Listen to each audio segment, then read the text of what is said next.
Hey guys, welcome to the Shunya Studio, and today we are gonna learn how to use this free piano which is called Spindle from Orchestral Tools.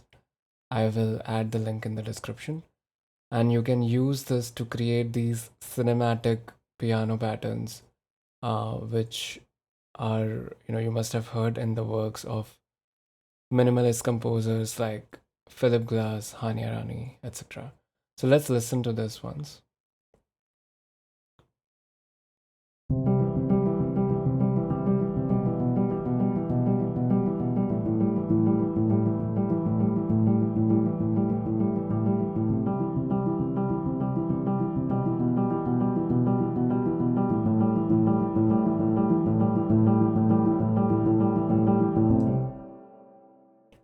Sounds really good to me. I can listen to it on loop. It's very hypnotic. It has this movement, um, but a very smooth movement. So we're gonna go. I'm gonna show you step by step how to do this. So first, we're gonna start with the chord progression. Okay, so for this one, I have made this chord progression, which for the first two bars it plays the C major chord, and then it moves to an inversion of E minor chord for the next two bars. And then for the next four bars, it goes to A minor. And just in the last bar, we add the seventh note. So the way that this chord progression is designed is that I have tried to keep some notes that are common from one chord to another so that the movement between from one chord to another is smooth. It's also called voice leading. So let's listen to this chord progression once.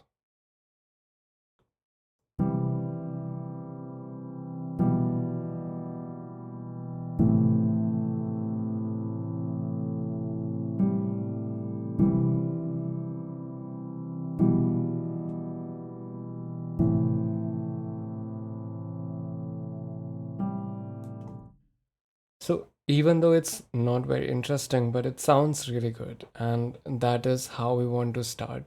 If your chord progression doesn't sound very good, then when you create patterns like these, they are not gonna sound very good.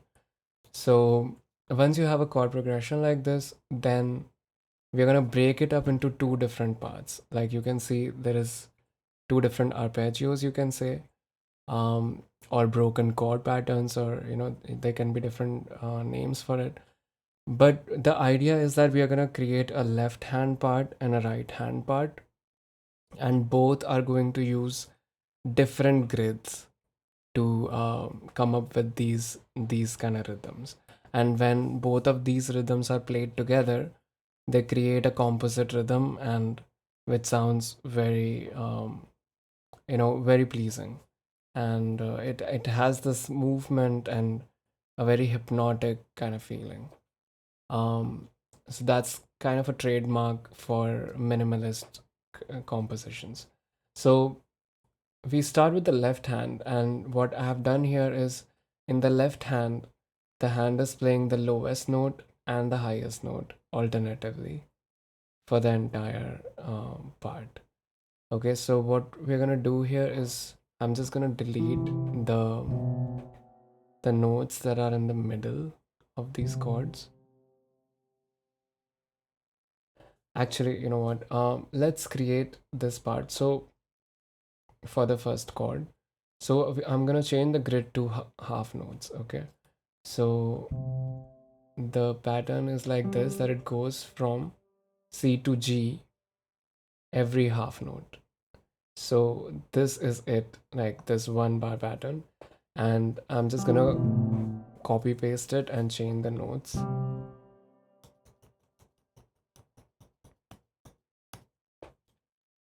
So we have this pattern. Okay, now I'm gonna change the notes. The first two bars we had the C major chord, then the next two bars we moved to E minor.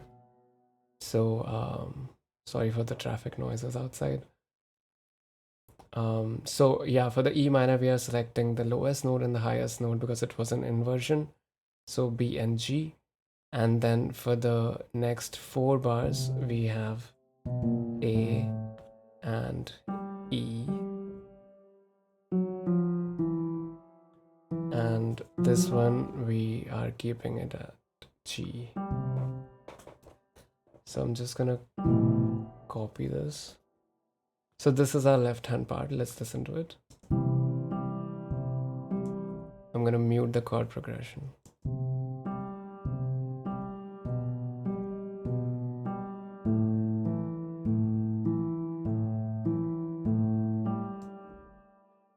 So you can hear the chord in it, right? But there are a few things that we need to work on here. First is that it doesn't sound like it's played by a human, which is a big deal in such, such a piece of music. So we're gonna do two things to make it more human.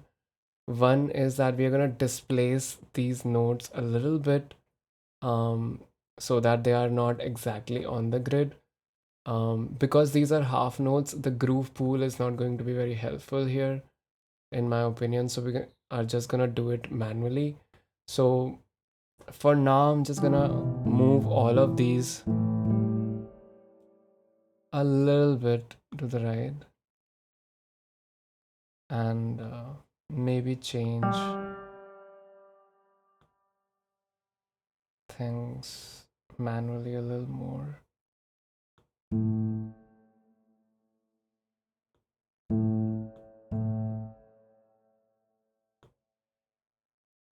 So as detailed as you can get here, it will help you.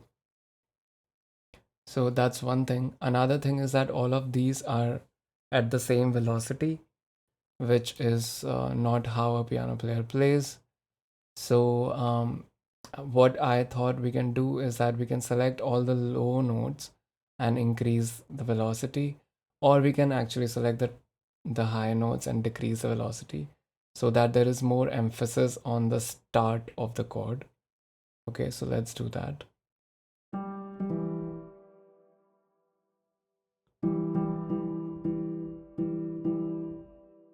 So now if we listen to it, it will sound more human.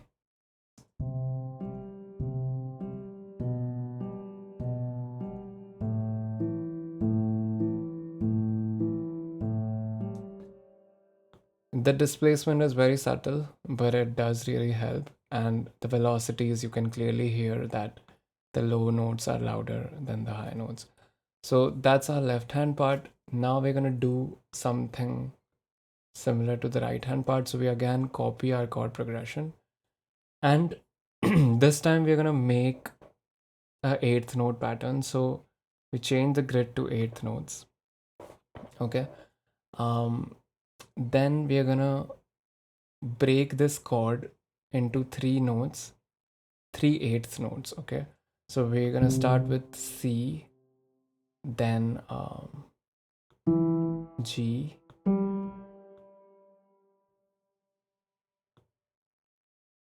and E.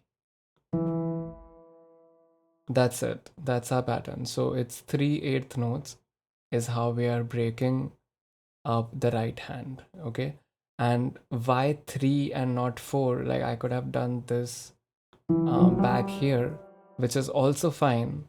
But in my experience, there is something about the relationship between a 4x4 grid and a pattern of 3 that creates this polyrhythm feeling, and it sounds very interesting. So, um, in fact, in all kinds of music that I hear and I produce, I find the relationship between threes and twos to be the foundation of a good rhythm. So that's what we're gonna go with here. But you experiment, you can actually create a four note pattern or a five note or a seven note pattern. You can do anything here. I'm just showing you one example. So again, I'm gonna delete all this.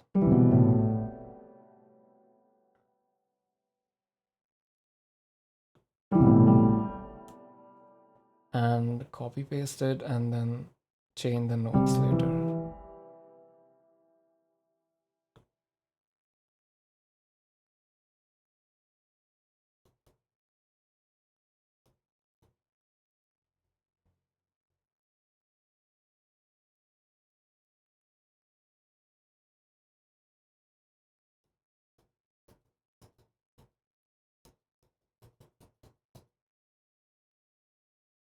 Yeah. So here, for the first two bars, we have the C chord. Then for the next two bars, we move to E minor.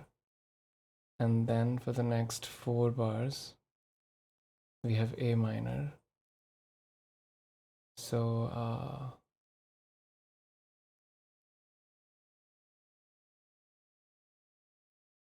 actually, let's keep it A minor 7, because what this will do is have these top notes consistent throughout, which I think is going to create a very interesting pattern. Um, and then we're gonna repeat the same thing here.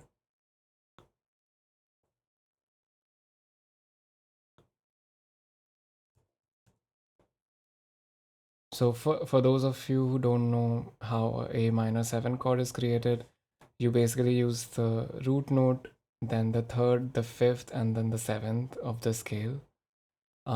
In this case, we are using the first, the fifth, and the seventh. So it's not technically A minor 7, but I think this will create an interesting pattern. So let's stick to that. And now let's do the same things that we did in the left hand part. So here we are not going to manually displace each note because we can use the groove pool. In this groove pool, we get all these options to displace, eighth notes, 16 notes, 32nd notes by different values that you can see here on the right. So for this one, I have selected this eighth 65 swing. So the idea is that you apply this groove and then you increase the timing and the randomness until you start hearing that it's falling apart, and then you pull it back a little bit. Okay, so let's do that. So I'm gonna start with 0 and apply this. Let's listen to this solo.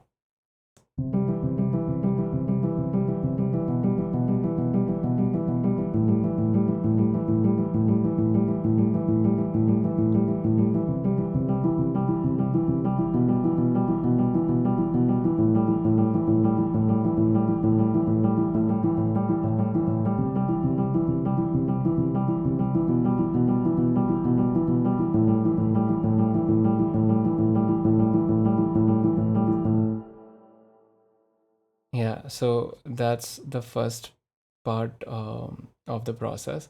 And the second, as we discussed, that all of these are at the same velocities, which is not how a player would play it.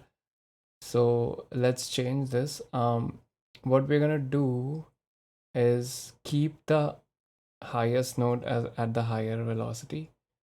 So let's select this and move these up a little bit. Let's listen to it.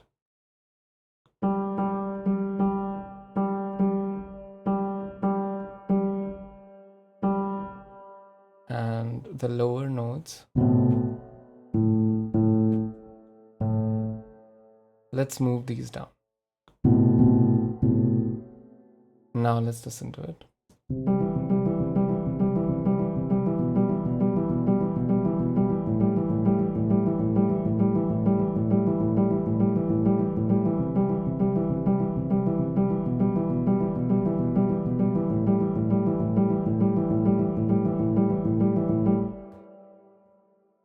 Okay, we're almost done. Now let's listen to both of these together.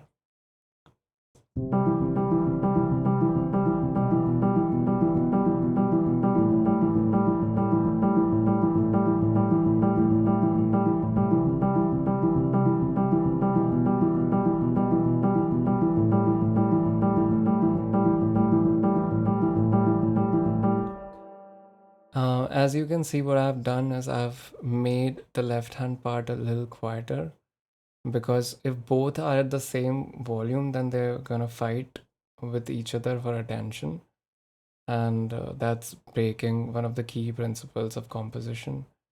So I've reduced the volume so it still gives a good harmony to the right hand part, and you can hear that it has a distinct rhythm, so it creates interest, but it doesn't fight with the right hand part.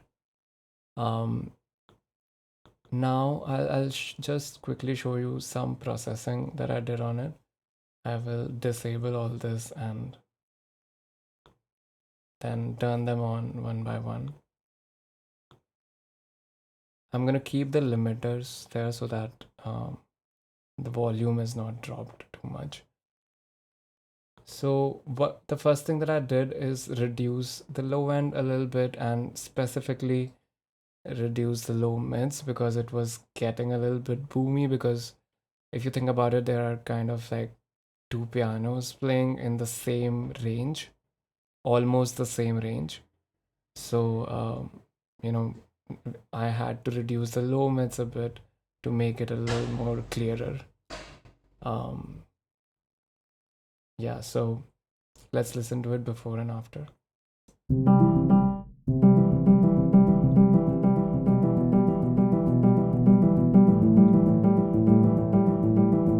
Much better. Then to glue the two parts together, just a very high attack, low ratio glue compressor, only acting up a little bit like a dB or two.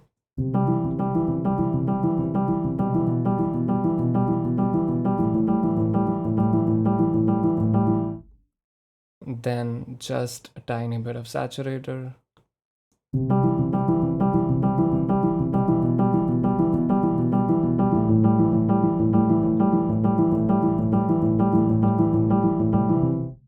So this one is just cutting off the extreme highs, which I don't even think it's a piano sound. Like if you hear, there is some kind of a noise.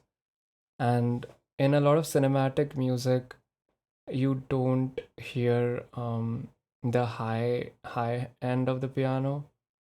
So because when you cut the highs, things seem at a distance. So that is why I have cut the highs here. Let's listen to it before and after.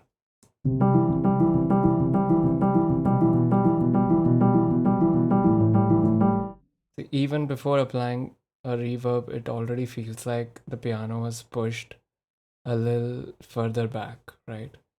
Now the reverb, let's put the piano in a room, right? Like in an actual place.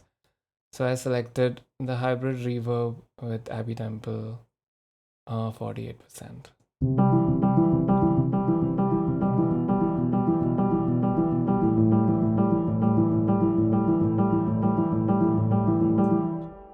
Even the 48% sounds a lot, but what I've done is I've cut almost everything except the high mids and the highs, because the low is already muddy. So if you add reverb there, it's just gonna sound messy. But just this much of reverb on the top end is enough to put the piano in a space. So listen to it again.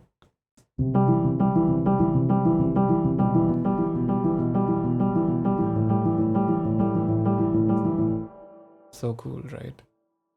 And then just the utility to make the bass mono and limiters to increase the volume. And that's it, we're done. Let's give it a final listen.